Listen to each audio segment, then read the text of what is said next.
Hello అండి అందరికీ. దేవుడు కొట్టిన కొబ్బరికాయ ఉంటే కొబ్బరి లడ్డు చేసుకోవాలనిపించి కొబ్బరి లడ్డు చేయడం స్టార్ట్ చేశాను. చిన్న విషయం అండి, ఈ కాలంలో మనుషులను అస్సలకైతే నమ్మకూడదు.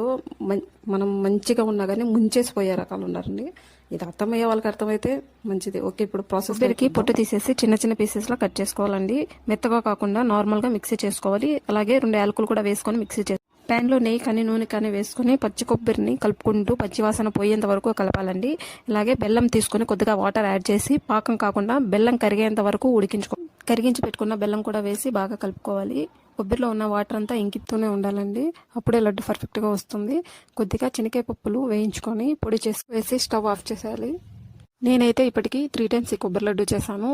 కొలతలతో కాకుండా అందాజుగా వేశానండి. మీరు ఎప్పుడైనా ఈ కొబ్బరి లడ్డు తిన్నారా? తింటే కామెంట్ చేయండి. ఇప్పుడు ఇది కొద్దిగా గోరువెచ్చగా చల్లారిన తర్వాత ఒక ప్లేట్లోకి తీసుకొని మనకు ఏ సైజులో నచ్చితే ఆ సైజులో రౌండ్గా వంటలు చేసుకోవాలండి.